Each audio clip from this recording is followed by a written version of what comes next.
Good evening, and welcome to the Hostos Repertory Company's fall theatrical production of Swagger by Eric Coble.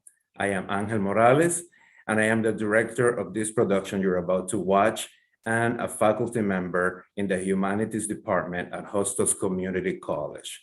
We're pleased to be back with a production after 2 years of not producing because of the pandemic, but we are very happy to be back. And with Swagger, a powerful play that is relevant to all of us and that would definitely send us important messages about the times we're living in. The play is one act, it's about 35 minutes long. And after the viewing, we will have a live charla or discussion with the cast and playwright, where you could ask us questions about the text or the process and any other comments that you may have. So we would love to hear your questions, and please join us right after the viewing for a charla with the cast and playwright. So without further ado, here is Swagger.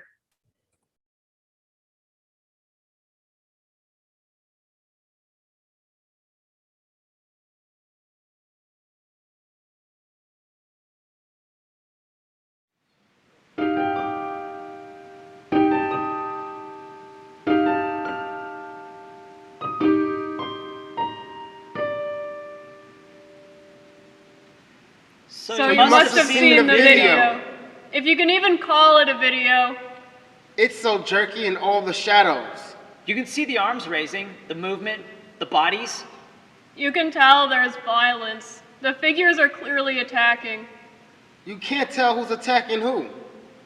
I've only seen it twice. I must have seen it like 20 times.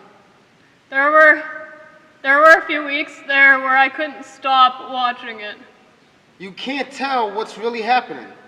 It's pretty blurry and loud, and I've only seen it twice.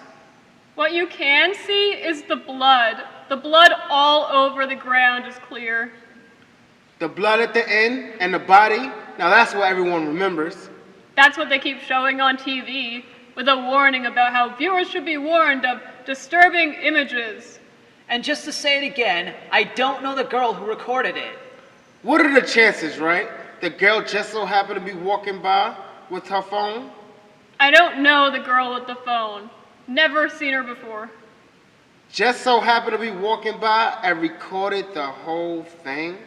It's almost funny. 1 minute you're nobody, and next people are outside your house screaming and carrying signs and laying flowers. And everyone think they know what happened. Now everyone's talking all the time, on the street, on TV. They're all sure they know just how it went down. You know, I wish you really actually shot the video clearer so you could see how this really went down. Because what you've seen, that's not the truth.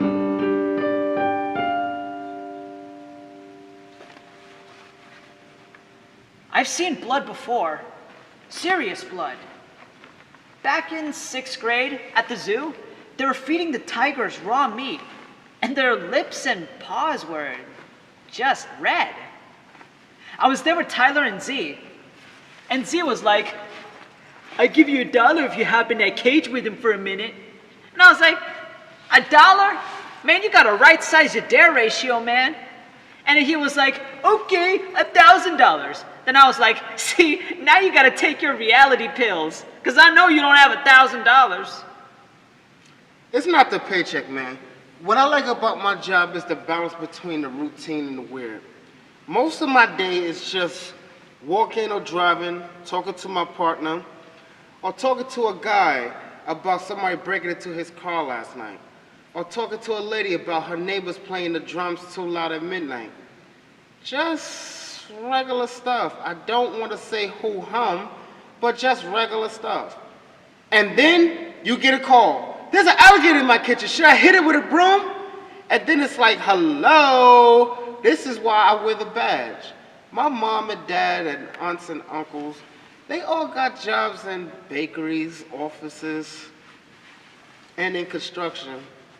And I'm like, bet you didn't have to face off with the alligator this morning. I've always had two things since I was little, a sense of style and a sense for business. I was 2, and my mom put me in this one dress with a belt and matching shoes, and I said no!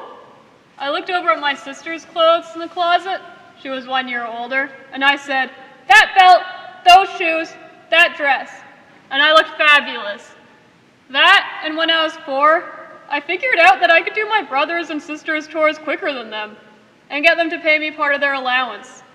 So by the time I was 5, I was the richest, sharpest dressed kid in kindergarten. What I've learned from Tyler and Z and some other kids is that it matters how you carry yourself. You want people to think you belong in this world? You gotta act like you belong in this world. And I don't mean be all like, right? But you gotta present. You gotta walk in like, I belong here! Even when you're not sure you do. You know, I started to think about how people look at me in street clothes, jeans or a shirt, whatever, and they don't know what I do. And those same people look at me while I'm in uniform. I go into a hardware store on my way home from work to buy some pieces for my bathroom sink. I'm in a jeans and shirt, and they just treat me like some regular schmo. And it's cool. I come in there on the way home from work, still in uniform, they all perk up and pay attention. They're trying to act casual, but it's different. They're watching me and themselves a little closer, all because of my clothes. In here, I feel exactly the same. But out there, I'm a whole new person. There are times, and I'm never gonna say this in front of Tyler or Z, but times where I'm like shy, like super self-conscious. Like meeting new people, especially adults that want to have a conversation. Like my Uncle Lee, I met him for the first time a year ago, and he was like, Tell me, young man, where do you see yourself in 10 years? What's your passion? and I'm like, man, I just met you. I'm not talking about my passion. So I just sit there all quiet. But then I feel dumb just sitting there all quiet. And that makes me not want to talk even more. So then I feel dumber. And those are not my favorite times. It matters, you know?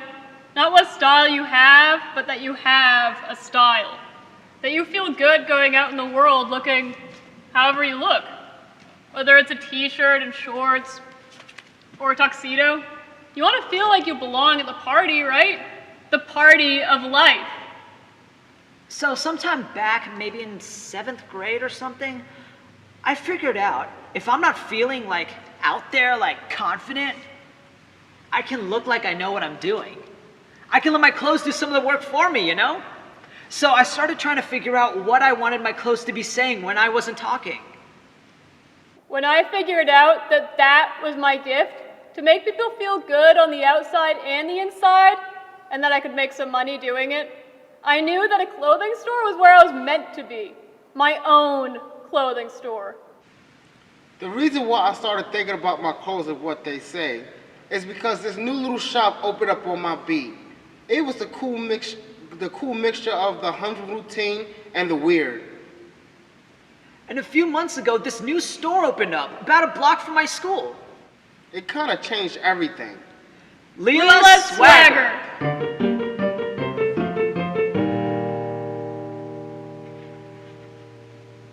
Hey, welcome to the Swagger. Thank you.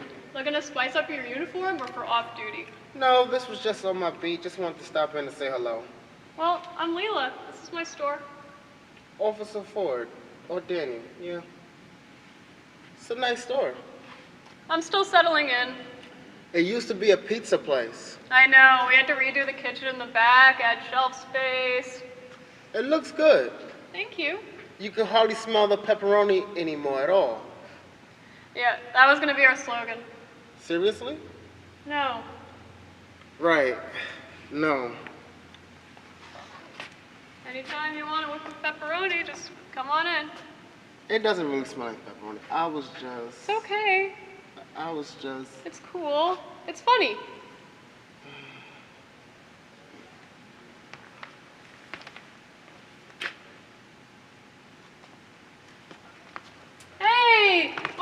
swagger. Style so sweet it'll make you stagger.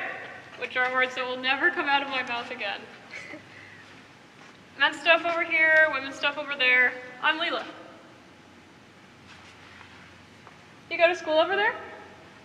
Tell your friends if they want to look sharp to drop by after class. They teach public speaking over in that school? You're just quiet. You're like my youngest daughter. Well, let me know if I can help you with anything.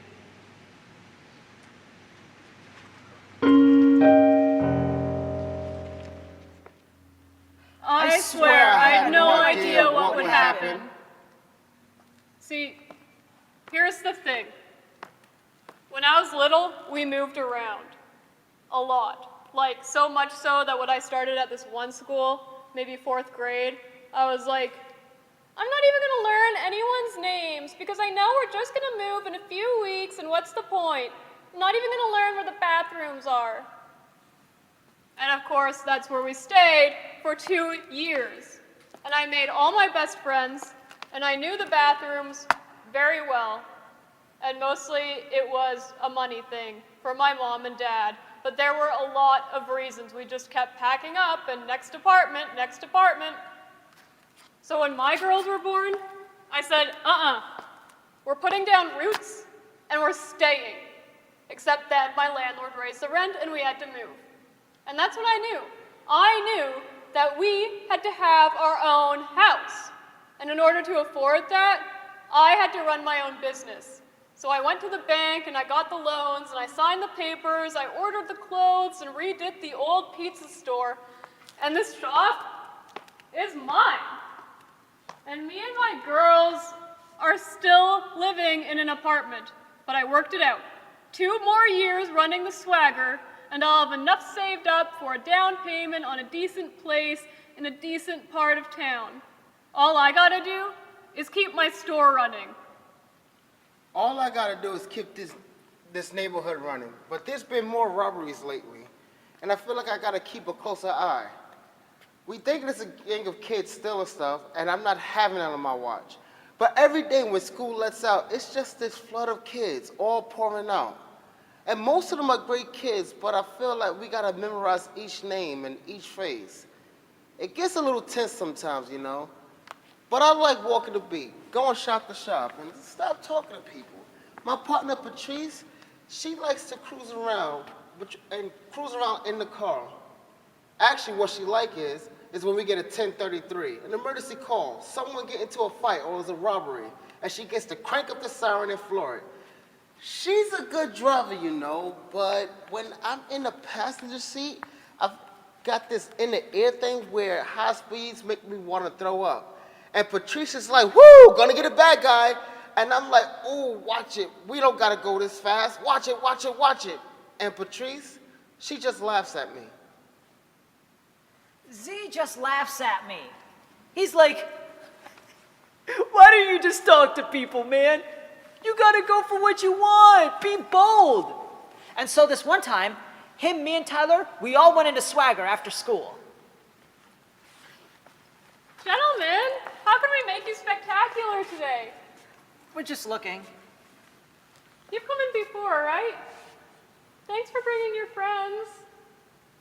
I like your clothes. I mean, not your clothes.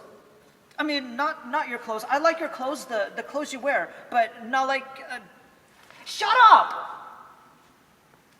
You wanted to share the swagger with your friends. Yeah, exactly. Right. Well, feel free to look around.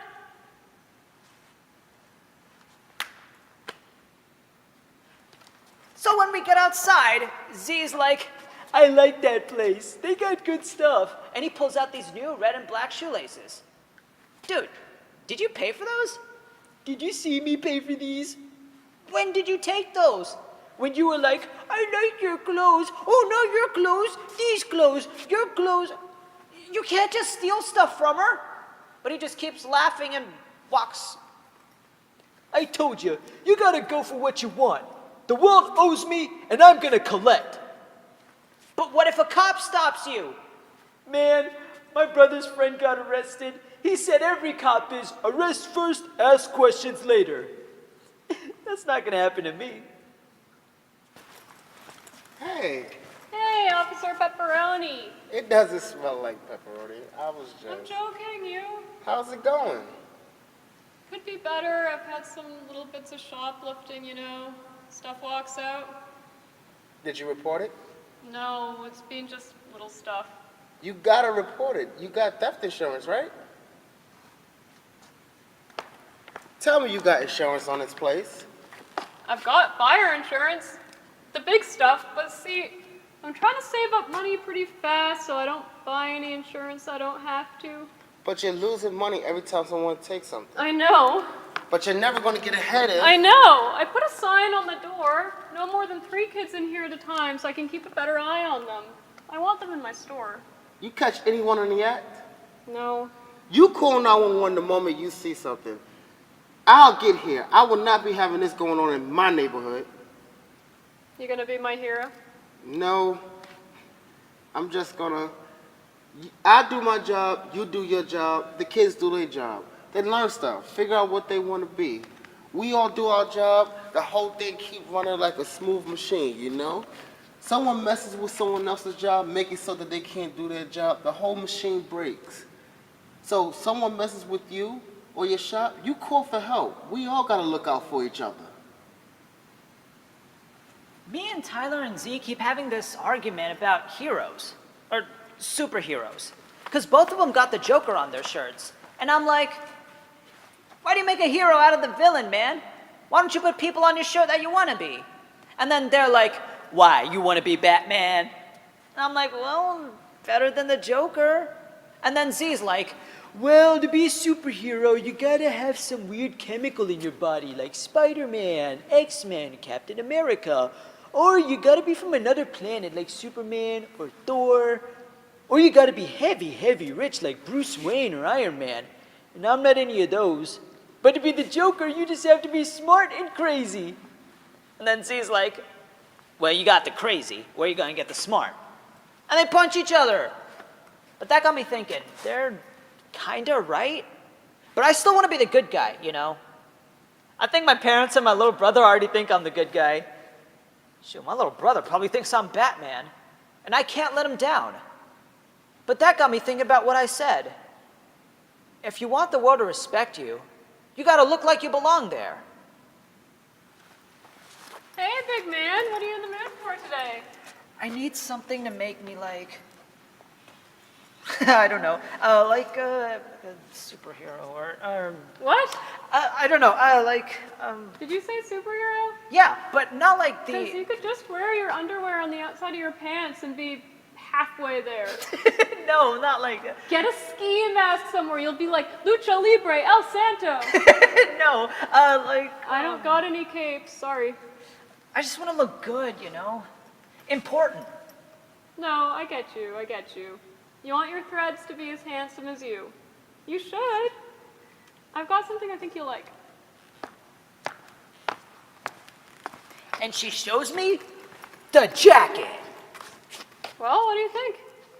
Whoa, that's, It's pretty great, right? that's awesome. Try it on. I don't know, I Come had, on, put it on. Try it on. It's why you're here.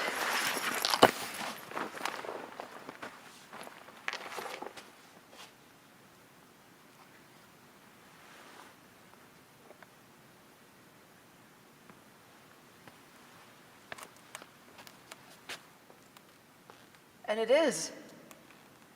I mean, it's not like Doctor Strange's cape, but that looks stupid at school anyway. But this jacket, it just looks like me in it. A better me. The best me. Like, people are gonna notice me in this jacket. It's like dark blue, but when you move around in the light, it goes black and different shades of blue.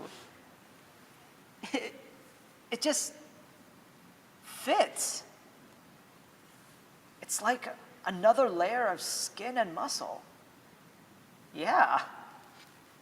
Yeah. Then I look at the price tag and, oh, It's expensive, it's true, but do you have a job? Yeah?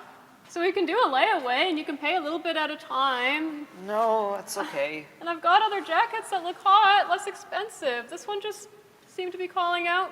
It's a good jacket. It's good.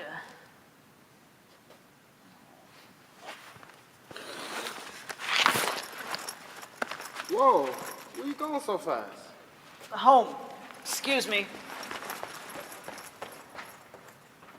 What was that about? Well, the good news is I showed a kid the power of looking good. The bad news is I showed him something he might not ever be able to afford. You never know. When I was in high school or college, I got a job, cooked at a Dairy Queen, and saved all my money. To buy... Oh, nothing. You had something. Nah. Yeah, the dream something. I can see it. Well, there was I always wanted a capuchin monkey. A what? A capuchin? You know, the monkeys that hang around with the organ grinders? The ones with the little hats and vests? You wanted a monkey? One of my uncle's friends had one a part of his carnival show. And you wanted one? Ever since I was little. I don't know why, but they cost thousands of dollars. So, all your friends are saving up for a car or a trip or college, and you're like, nah, I'm holding out for a monkey. Kinda. And did you get it? I did. You did? I did. Do you still have it? Is it in the car? Oh my god. What's your partner's name? Patrice. Is Patrice the monkey? No. No wonder you're terrified when she drives. No. Get out of the way! Out of the way! Monkey in the car! No. Do you live in a TV show? Because I can totally see Deputy Dan and Major Monkey on the Cartoon Network. I only had them a few years. When I went to the police academy, I was gone all day. They get lonely. They need attention, or they start tearing up the place. I can imagine. So I had to sell them. My girls want a cat, and I've been saying no. But now that I know, a monkey is an option. I better say yes while I still can. How many girls do you have? 2, 7, and 5. You got any kids? No, no kids, no girlfriend. No monkey. No monkey. Us either. And no dad. Doing the single mom thing. That's cool. So it's just you and the TV. I got a fish, You can't cuddle with the fish. but she's beautiful.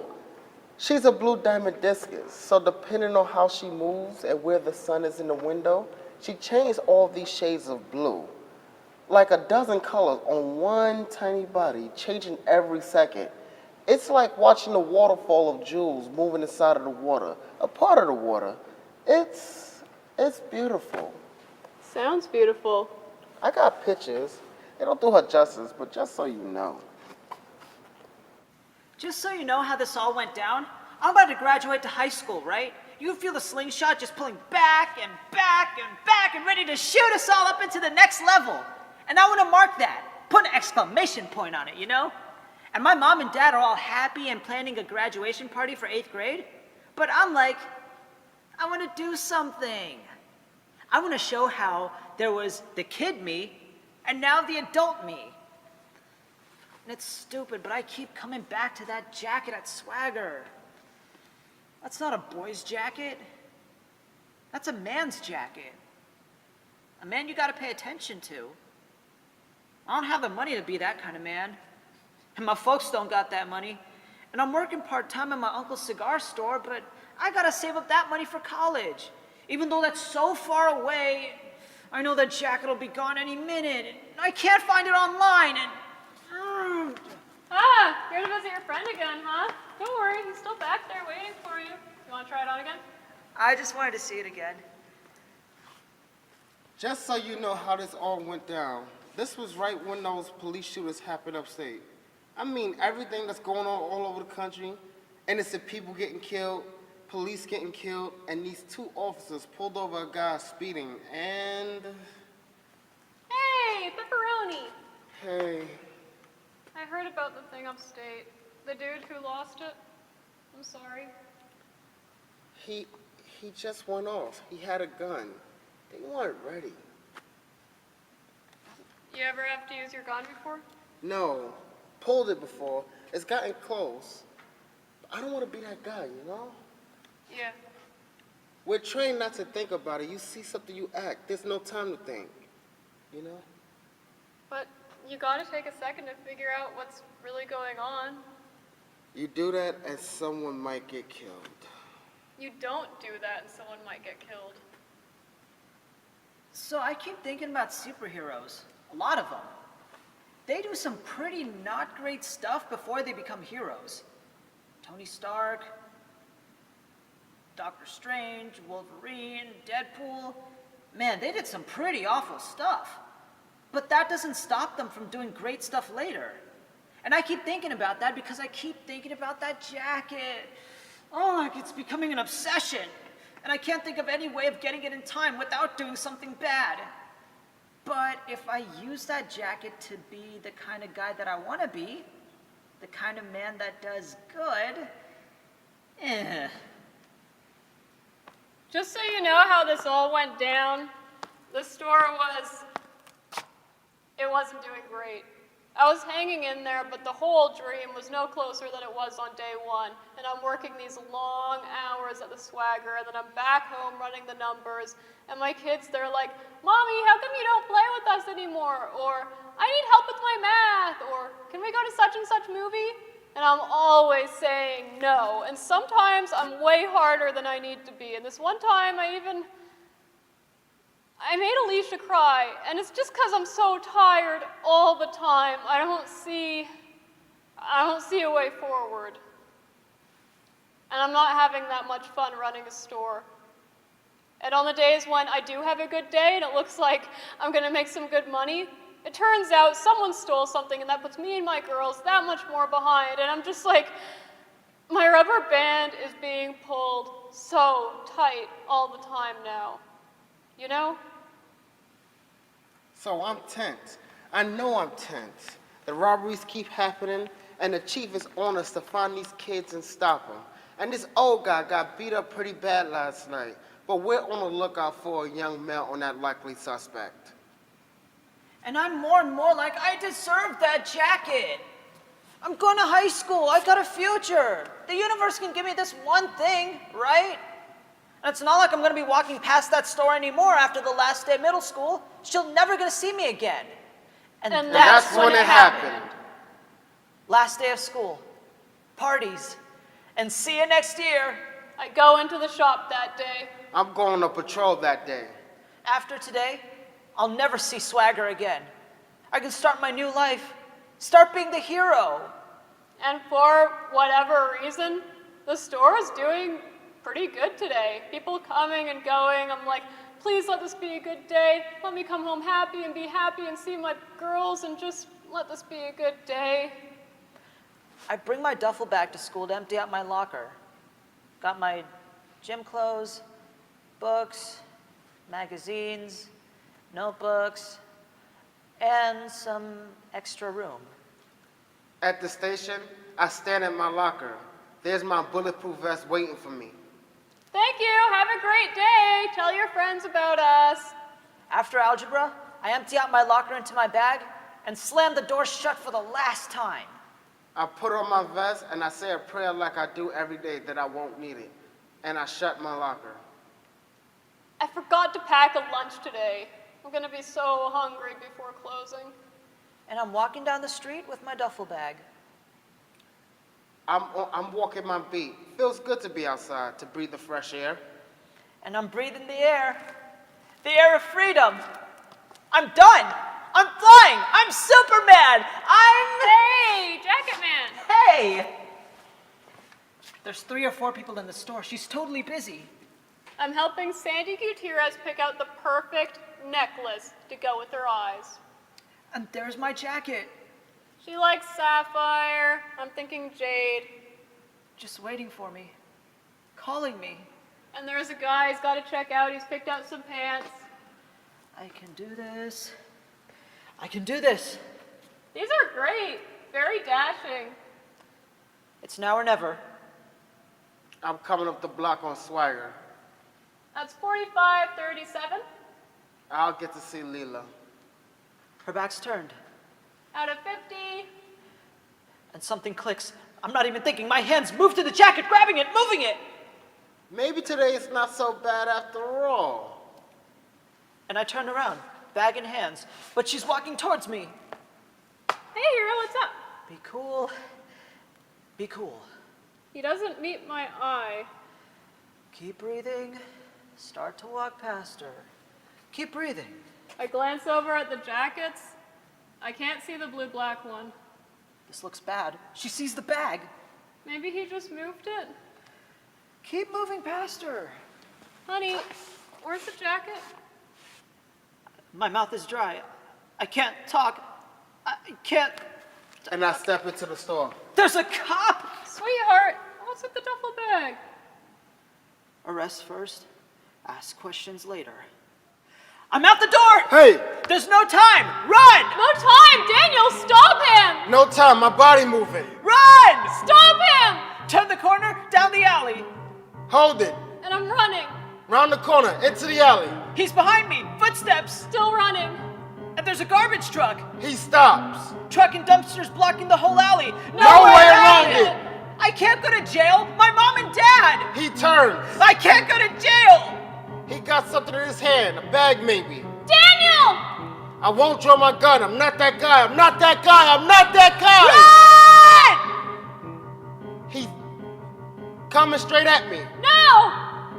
Is he attacking me? And Stop. dodge around him. Armbar. Gotta get. Don't hurt him! Resisting. He's just a kid! He takes me down. Kick my legs from under me. I can't move my feet! He's on me. Stop fighting! Pushing. Kicking. Stay down.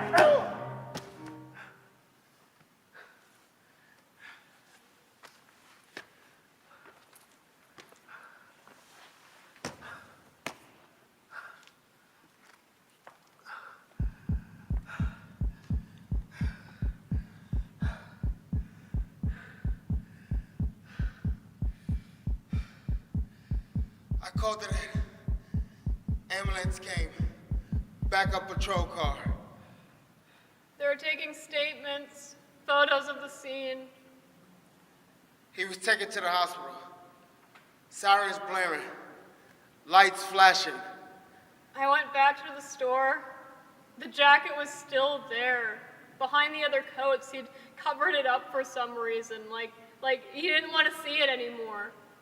Nothing was stolen. I didn't take the time to look. It wasn't until a few hours later.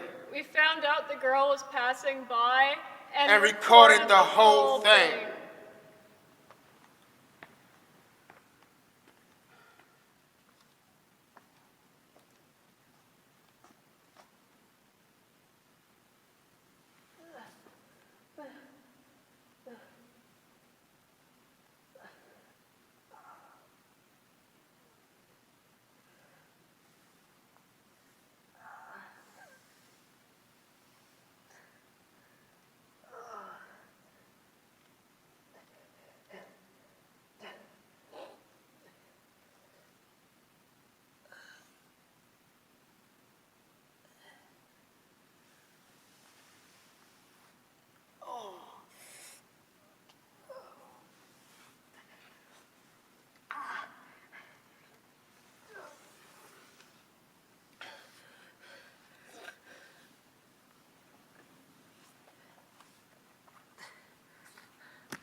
I missed graduation that day.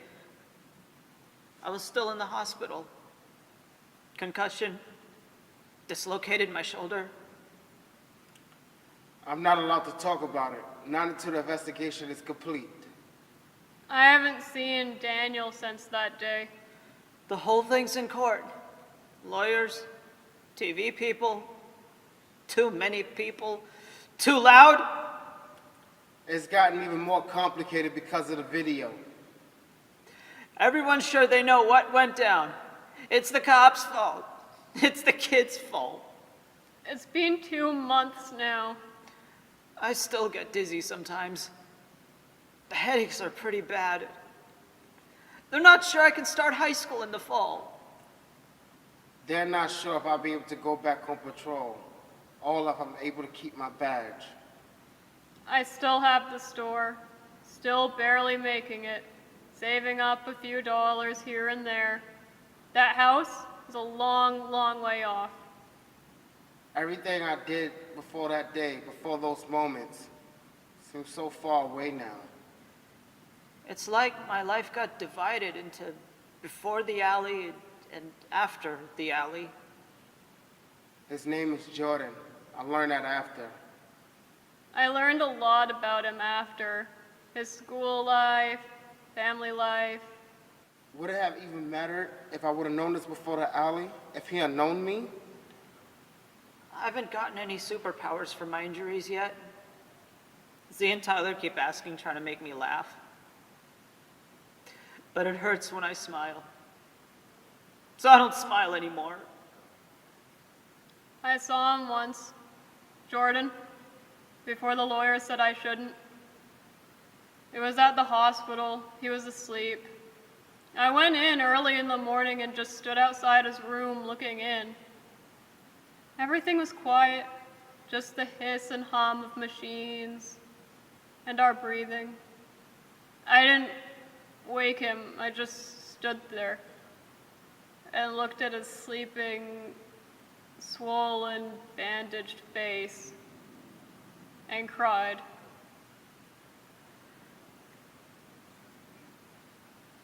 Just so you know how this all went down.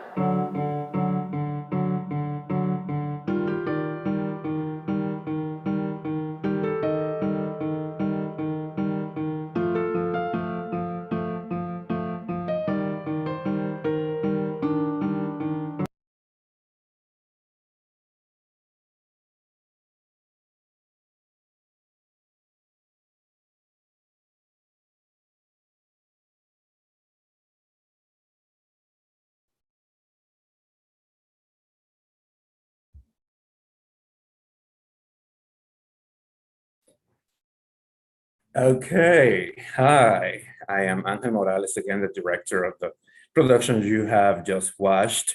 We couldn't see the credits, they are rolling, but we have a full set of credits right at the end of the play that you could watch later on. But this will be the time to introduce the cast and playwright, and then you, the audience, you could, in the chat, type your questions so that we could answer them. I will be choosing them and then addressing those questions. And the questions could be for anybody, the cast members or the playwright. First, I would like to acknowledge the presence of our dear president, Dr. Daisy Coco de Filippis. President, would you like to say a few words or have any questions for us? I just want to say, first of all, thank you. Thank you. This was very moving, very powerful. I want to mention names, if I may, and then I have a couple of reflections. I won't take long because this is about the actors and the playwright and the author but I do want to say thank you so much and congratulations to Eric Coble, the author. Thank you so much to Jordan, played by Danish Farooqi. He's the one who is not a student. The other two, which I thought was great to see how professional actors and our students who are professional actors soon to be, or already are, really acted in a fantastic way. Daniel is played by Raymond Flowers, and Lila Justine-Juliette Grindley. That name sounds familiar to me, very familiar. Very happy to see that she's here. Our director and professor, Ángel Morales, and his fantastic team, Greg Brown, Oji Dele, Oji Paloma, and Bill Soares.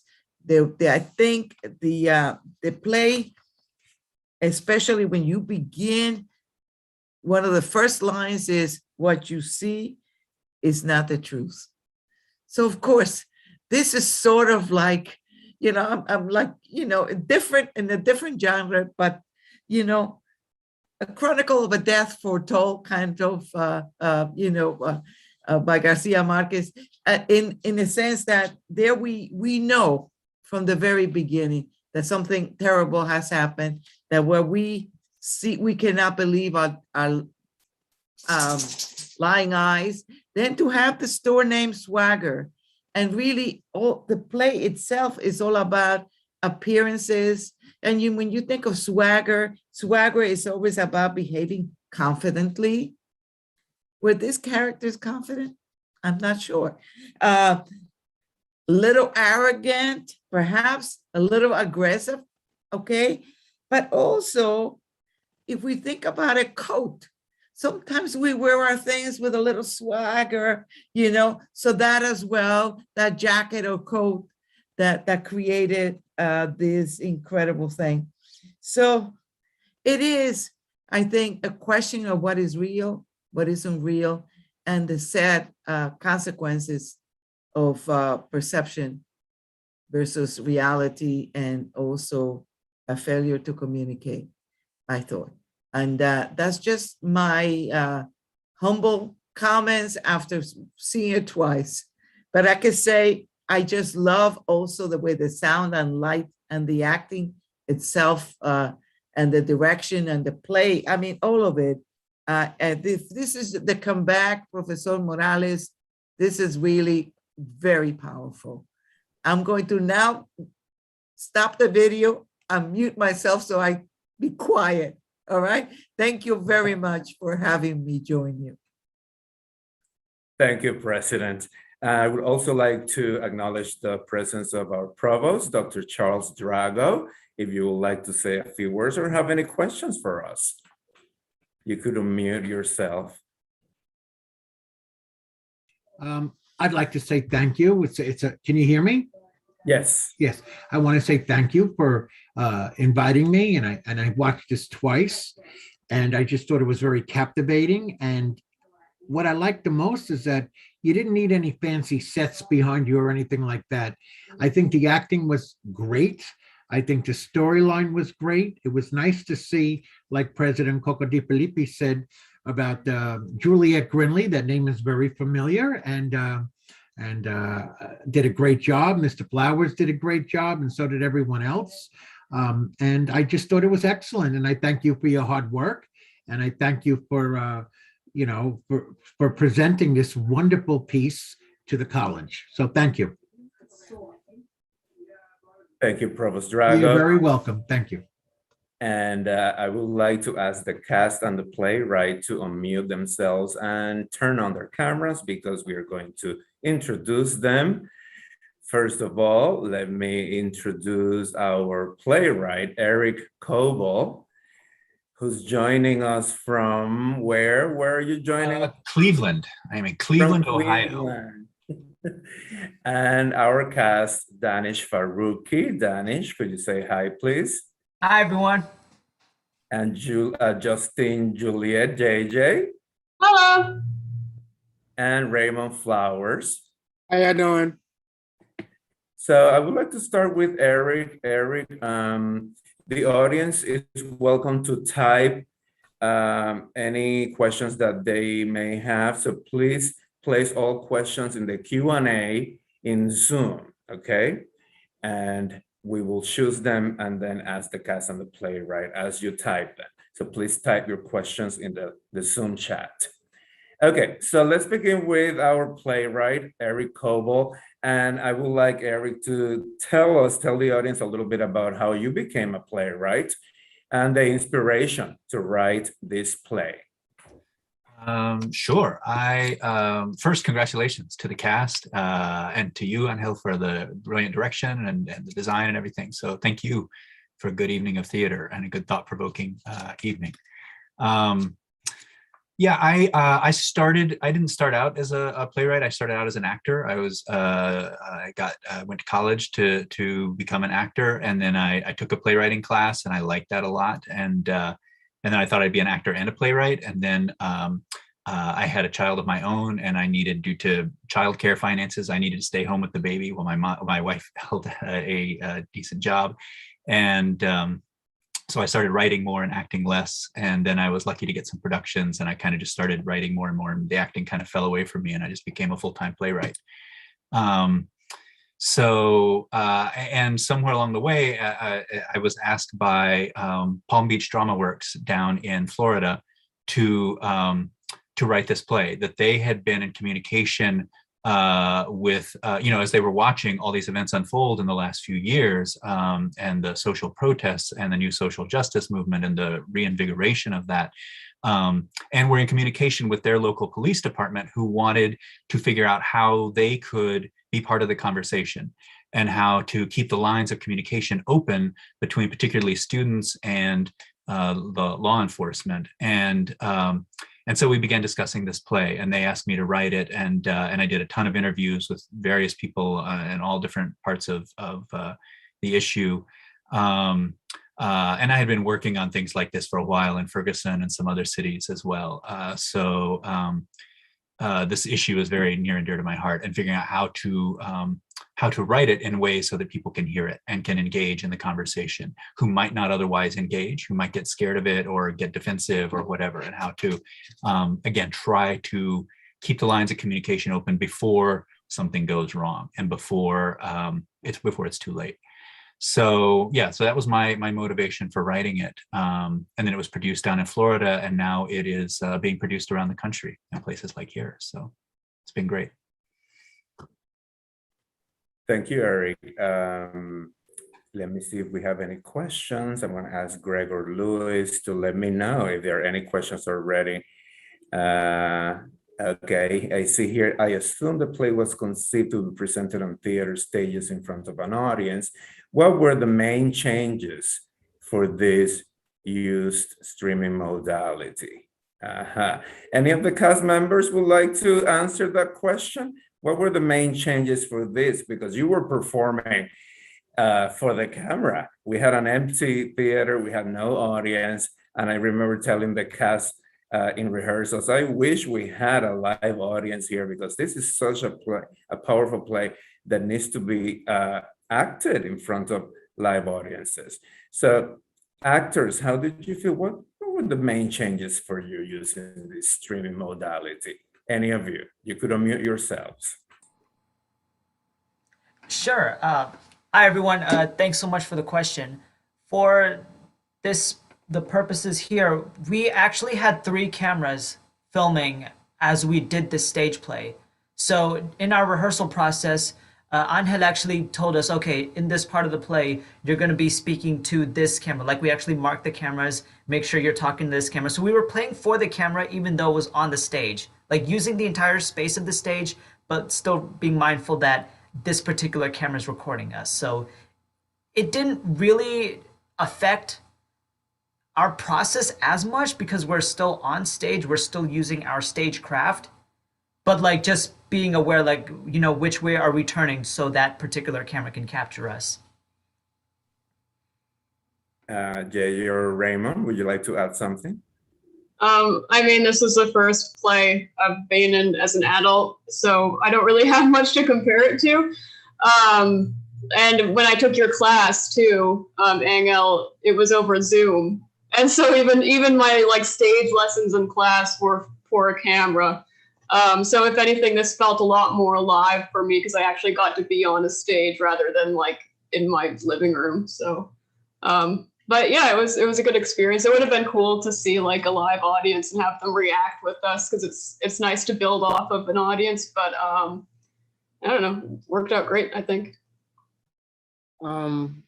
Just to piggyback off what Justine, Juliet just said. She basically the only change was the absence of the people. I definitely do think that if we had a presence of an audience, it would have been a bit different, especially experiencing and being partaking in this play. But I think we did a fantastic job, thanks to the great director here and whatnot. And yeah. I'm glad that JJ mentioned that this is her first time acting ever in a production, and this is something that our productions at Hostos help students. You know, every time we produce a show, we at least have one student who had never been on stage. So then they have their debut in acting, and many of them have discovered that acting is what they want to pursue because of the theatrical productions at Hostos. So this is one of the greatest service learning, experiential learning activities any student could have. And we have a question here for Danish. The first question for Danish, let me pull it.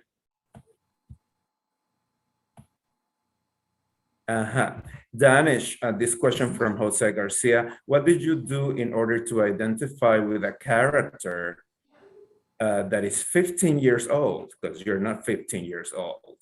What did you do in order to identify with Jordan? Oh, thanks so much for the question. Well, I have been that age before, so memories help a lot. And well, what I did to really identify with that is who were my friends back then? What was my relationship to them? How was I with my teachers, with my friends back then? And so really memories help a lot. Also objects, backpacks, definitely, you know, and also I love the moment in this play, like in the beginning when we're like actually putting the clothes on, the jacket, the backpack, and the shoes on, and the hat. That really helps me also get into it. You know, I remember, you know, getting ready for school in the morning and, you know, just making sure like I look good and, you know, how I want to show off myself to my friends. And so that really helps me get into that, especially for this character. And we have a question for JJ. This is from Juani Ramirez. Playing the role of Lila, do you think that Lila has romantic feeling for Daniel? Why or why not? Thanks for the Then we question. would like to know what Eric thinks. I mean, this is something that we talked a lot about in the beginning stages when we were working out our characterizations for the play. And Leela is a struggling single mother who is obviously very lonely. You know, she's overworked. She spends all these long hours. All she does is work and take care of her kids. And even doing those things, she kind of struggles to do. So in comes this like successful kind of macho guy. Of course she's going to want him, right? And he's single. So yeah, I think Leela automatically has romantic feelings for Daniel. Eric, I think you could add something. What was your initial response? Yeah, I think that totally, what Julia just said makes total sense. I think that I wanted to keep that open so that an actor and a director could figure that out themselves and figure out how much to play that. I didn't want to come down clearly on like, yes, it's supposed to be a romance, or no, it's not. I mean, she is, one of the things I really love about Leela is that she is so outgoing. You know, she just kind of is naturally flirty with the world. I mean, she's got all these serious issues she's carrying, but if you look at how she interacts with people outside herself, she's just really friendly and like just and witty and like quick on her feet, and so that can lead to a romance, or it can lead to a friendship, or it can just kind of stay, you know, business. And I think that was my goal, was to write it so it could be played in any of those ways, that it wasn't inherently going to be a romantic comedy between these two or something, you know, even though they get this weird little story about the monkey and all that stuff. But that it was, but it makes sense that it could. I mean, one of the many tragedies of this story, I think, is that potential friendship or romance or whatever between any of the three of them, right? I mean, in terms of the friendships that could develop, if these three would get to know each other, I think they would all actually get along pretty well.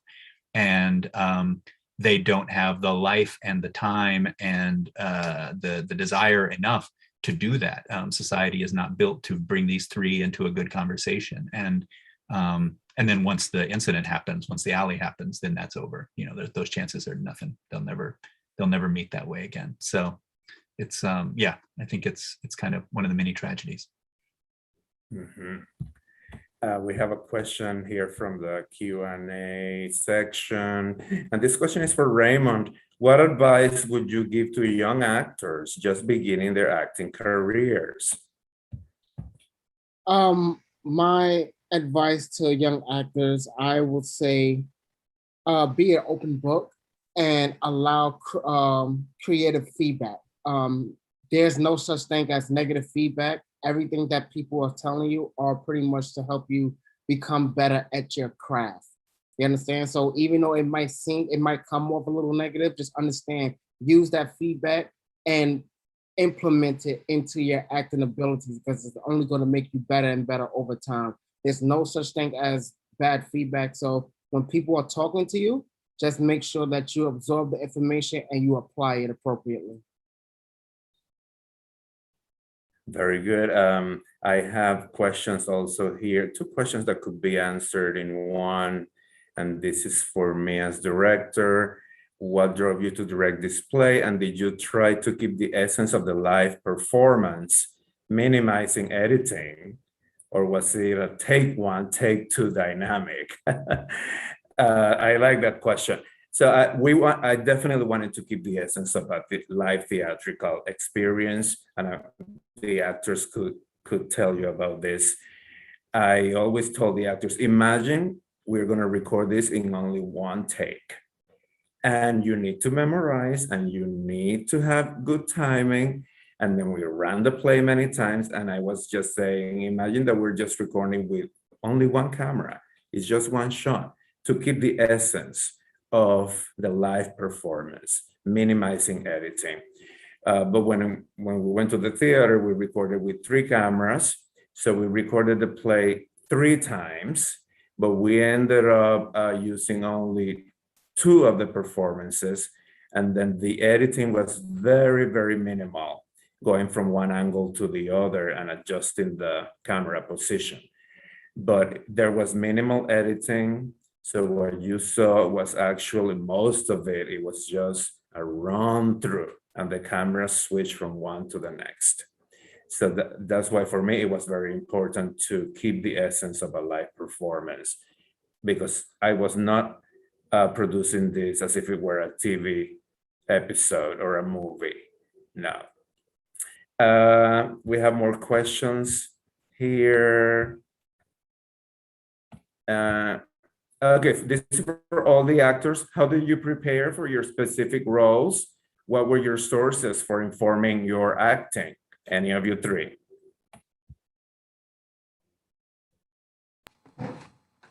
Okay, so I prepared my role by thinking about, once I read the piece for the playwright, I noticed that we had something in common, me and Daniel. We're both working on our confidence. So I used that as something to implement into the play. So I have my own confidence issues. And as a police officer, Daniel is growing up, and well, not growing up, but he's expanding his career, and he has some confidence issues there as well. So I just use that as a platform to help me become more familiar and more comfortable with the role as a police officer and everything that's going on in the country as far as police officers and everything else. I use the real world as well.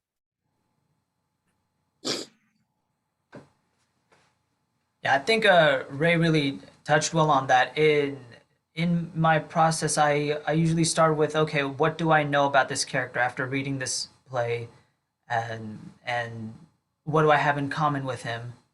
Great. So we start from there, and then what I really identified with is all the superhero references. I've always been a comic nerd, cartoon nerd, pretty much my whole life. You know, Saturday morning cartoons and stuff. So I really identified with that pretty well. And then after that, moving on to other things. Okay, so this is new to me. I don't know what that experience is like. So then we work on that in rehearsals. And, throughout the time that us actors we spend with each other, we start building that ensemble vibe. So we really get a feel for how we communicate with each other well. So it's a step by step. It helps to build a character out of words on a page. And it was pretty much the same for me too. I just thought about I thought a lot about service industry jobs that I've had where you're definitely putting on an act to talk to customers. And for me, I do talk like that when I'm having to work in a bar or something where it's like, oh, hi, oh my God, it's so great to see you. And so I just tried to think about that. And then I thought about this friend of my mom's growing up who ran like a little vintage clothing store in my city. And it was super small and she made everything by hand and she was always struggling to get by, but I always thought it was really cool. So I thought about her. And then, we had a great director and stage manager, and working with the other actors helped me a lot as well to just get into character. And, I learned a lot of exercises I didn't know before. And it was, all of that helped a lot. We have another question here from the Q&A chat. This is for Danish. Do you think your character is a good role model for teenagers in the audience today? Why or why not? That's a tough one. All right. Typically, role models are people who have gone through what you've gone through.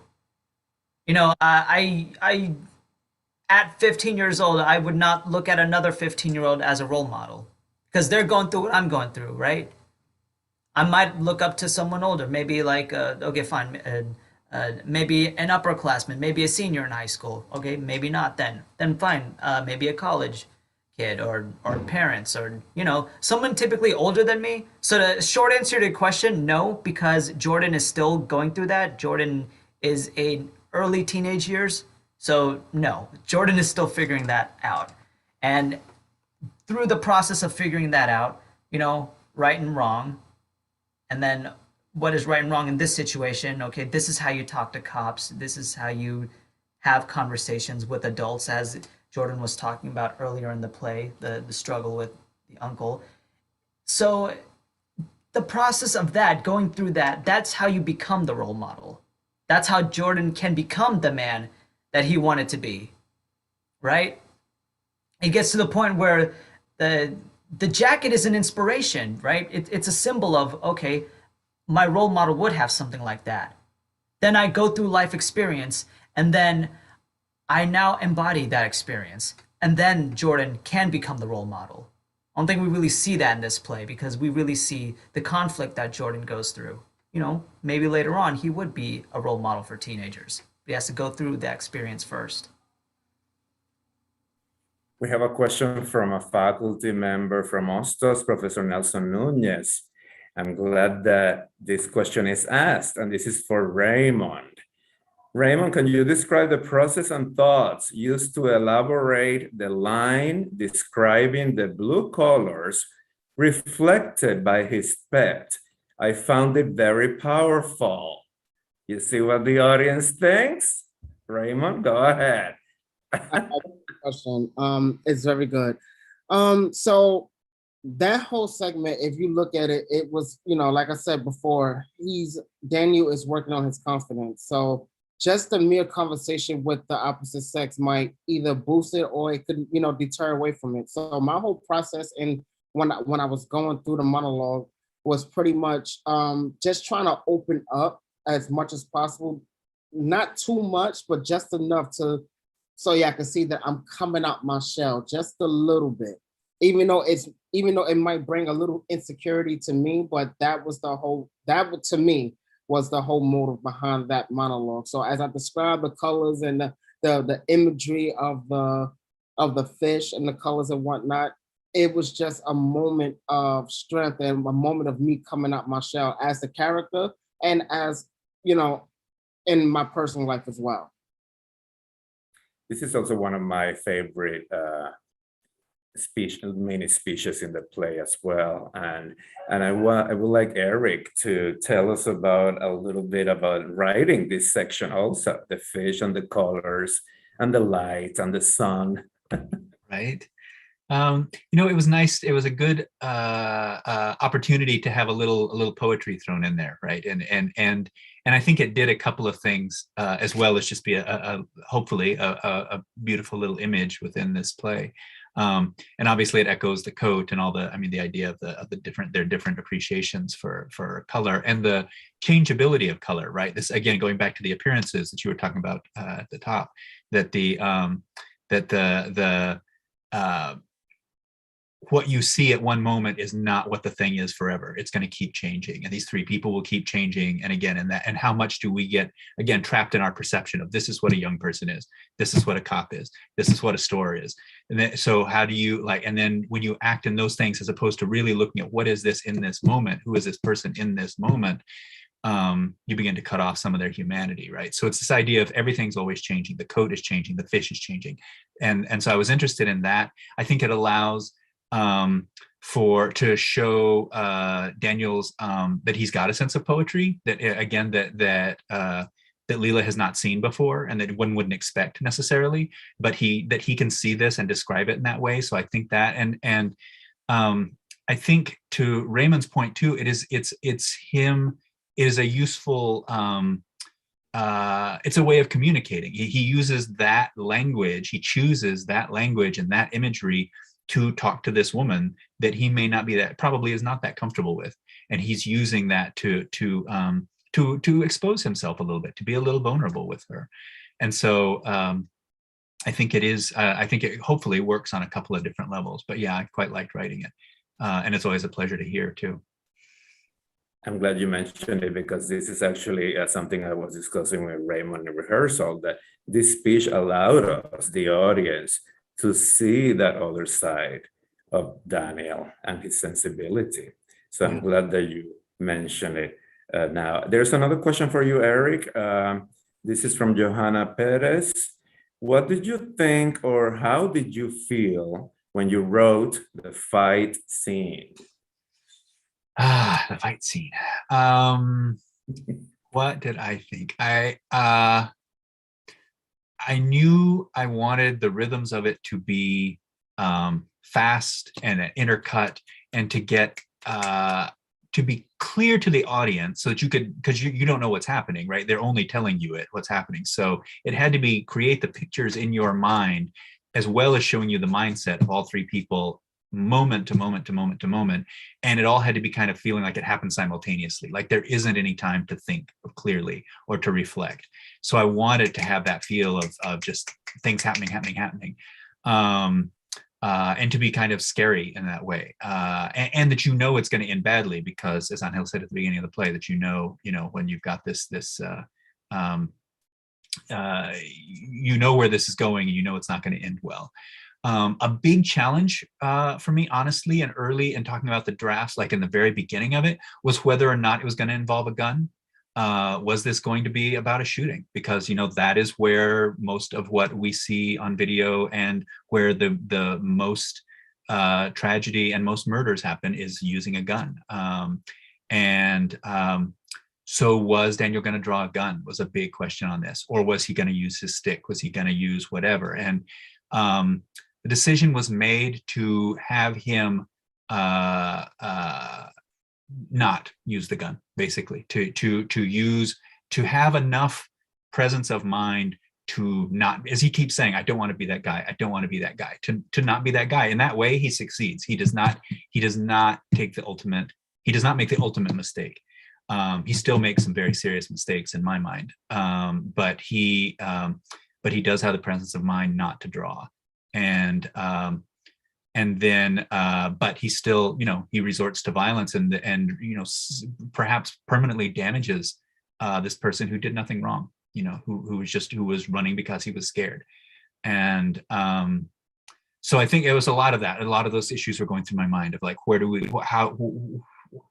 want this story to end? Where do we want our sympathies still to lie? How far can we push characters to where, you know, who is responsible for what in this storyline. So yeah, all of that was in my mind, and then wanting this sense of chaos, a controlled chaos, so the audience could hear it, but that it still felt like the characters had no time to think. I think it was a very good idea to have the props be invisible. So that's why we kept the same style, the way it was written, where we don't see the real physical jacket and let the audience imagine what that jacket looked like. Same reason we don't have a real gun, we don't have a real phone, we don't have real clothes in the store, to maintain the style of your writing, which I think is very effective because the audience uses their imagination. There's another question here that maybe Eric, you could also answer, from Felix Arocho. Lila makes a reference to Lucha Libre and El Santo, a real and popular figure. Was this part of, well, yes, this is part of the original text. It is in the script. So what was the reasoning in writing this, Eric? I was thinking of other, you know, other masked heroes. I was thinking of superheroes. I was thinking of that idea of, again, of what gives people confidence, who is confident, who has swagger, right? Who, and not just necessarily from the Marvel and DC world, but like, where else do we see that? And those images popped to mind, especially when she mentions like the ski mask thing. I was like, oh, well, of course, you know, we can go into the wrestling world. And so yeah, that was where that came from. It felt like, again, one more pop culture reference. And to show, again, it reveals a little bit about her, that she knows that world, that she like knows those names, they come right to her mind. So you learn a little bit more about her in her use of that culture as well. There are two questions here that could be combined. What drove me as a director to direct this play, and how challenging was it to direct this piece? What inspired me to choose it? Well, first of all, I have been reading plays because we usually like to produce one act because of the type of audiences we have. We want to make theater more accessible for our students, contemporary issues, timely, provocative. And when I read this play, knowing that there was a possibility to have it streamed instead of being performed in front of live audiences because of the regulations still in place. So I found this play not only to be very well written, it had 3 wonderful characters, but also it gave us the opportunity to record it and stream it. It's very minimalistic, yet poignant, yet provocative. So that's why I fell in love with this play. And the biggest challenge, and this is from Joel Rodriguez, Professor Joel Rodriguez, was this question, the biggest challenge was not to perform it in front of a live audience, knowing that we were going to be rehearsing and we had to do the same amount of work, and not having an immediate response from audience, especially young audiences, because we get to have a lot of high school students coming to Hostos to see our production. So this is a perfect play also for high school students. And they're very responsive with during and after the show. So that was the biggest challenge, to know that we were not going to have a live audience, and then the feedback we would get would be later on via email or right here during this discussion. There's time for one more question. We're gonna have a last question and then we're gonna wrap up. Let me see.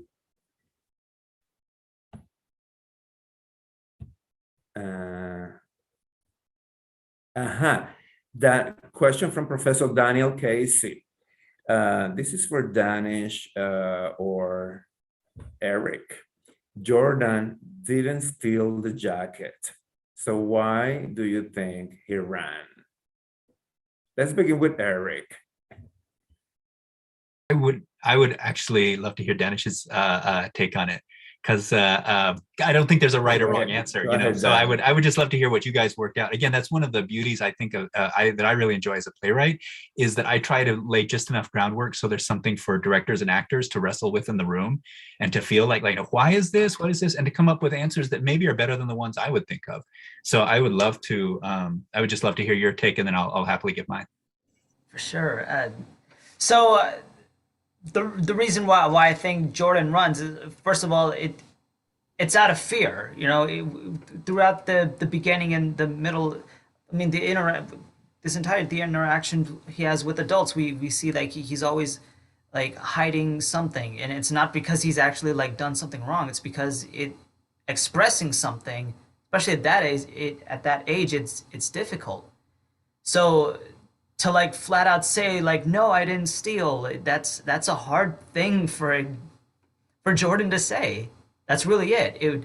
In that particular moment, in his mind, he thinks it's easier if I just leave and they just figure out that the jacket is still there.